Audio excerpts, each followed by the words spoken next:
Welcome to my new calculus channel. My name is John Gabriel.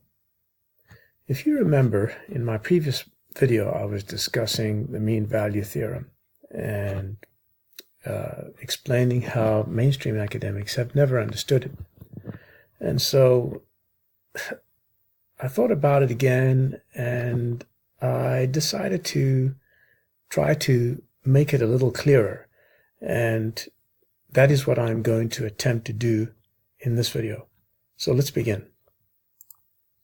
Now, first of all, you'll notice that this was the video that I produced just previous to this one. And of course, the mean value theorem is not wrong, but it's definitely stated in a very unremarkable way in the mainstream theory. So the mainstream definition doesn't really cover everything, and I'm going to show you why in a moment. Now, I've used this definition here from this mainstream educational institution, and I'm going to show you this definition and show you in the demonstration that it doesn't cover everything. So what does it say? It says, suppose that f of x is a function that contains or that satisfies both of the following. Then there is a number such that this is true. But actually, I'm going to show you that it doesn't have to satisfy either of them, in fact. And in fact, I'm going to give you an example where it doesn't satisfy both these conditions, okay? So now what I've drawn up here is just a red curve, which is the primitive of the blue curve, and the blue curve is the primitive of the green curve. In other words, if I differentiate this function here, I get the blue one. And if I differentiate the blue one, I get the green one, as you see over here, right? So in example 1, this is not truly a counterexample. It's just an example of a case where the mean value theorem doesn't actually apply. Okay, it doesn't misapply, but it doesn't apply. So this curve here is continuous but not differentiable at x is equal to 4, okay, because the derivative of the blue curve is the green curve, and it's not defined at x is equal to 4.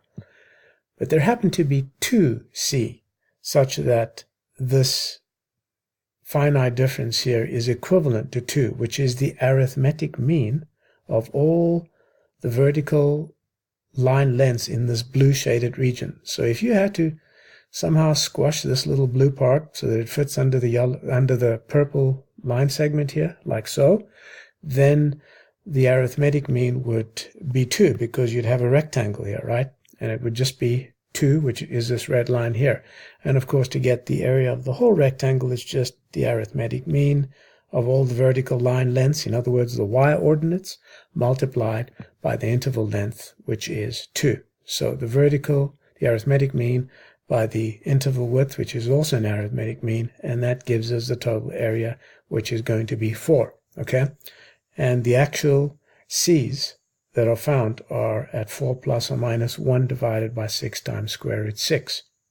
Right, so that's one example where a function is continuous and not differentiable, and we can find a c such that this here is true. Let's look at the second example now. Now in the second example, the green function that you see here, the green dotted function, is neither continuous nor is it differentiable at x is equal to 4, right? So it's got to be differentiable and continuous over the whole interval. Remember here it says on the closed interval AB and on the open interval AB, okay? So it's not differentiable at x is equal to 4. We've seen that in the previous example.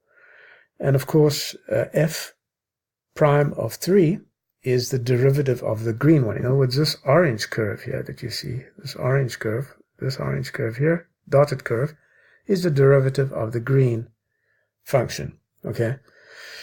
But there is one c such that the expression of the mean value theorem is true. So that c actually is found at this location here. So where you see this orange dot here, and it's exactly equal to 1.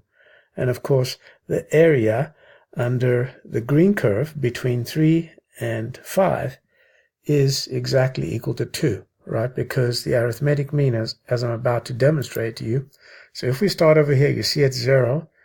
As we come along here, from the one side, we'll see that it approaches 1, even though there's an asymptote here. And of course, the other side is symmetrical, so the area has to be 2, okay?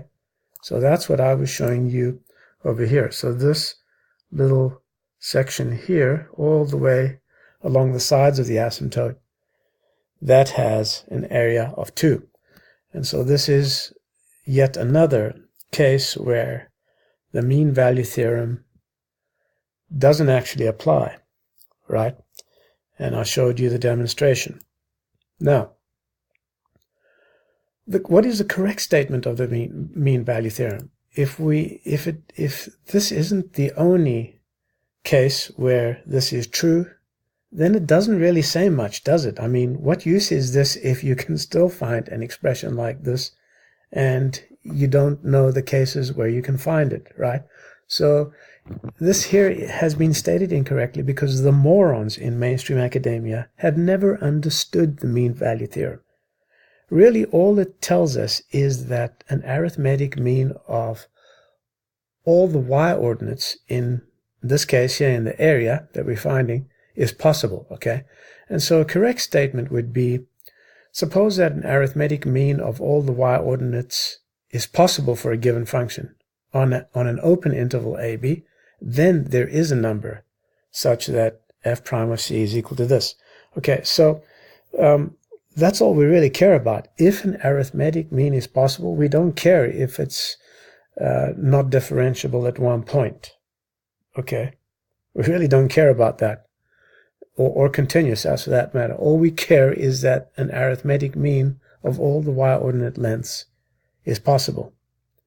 And if it is, then this statement is true. So that's a correct statement. And I was the first to prove the mean value theorem constructively, and I will put, again, a link to that in my detail section and also to this updated applet so that you can access it from the detail sections.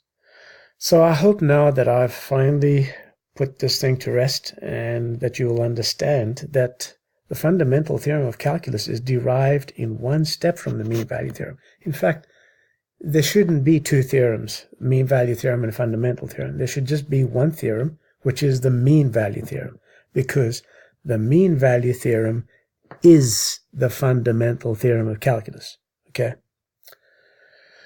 Right, so I hope you've learned a lot and you've enjoyed this presentation, and that you'll join me again next time for another more interesting video. My name is John Gabriel. This is the New Calculus channel. Till next time, goodbye.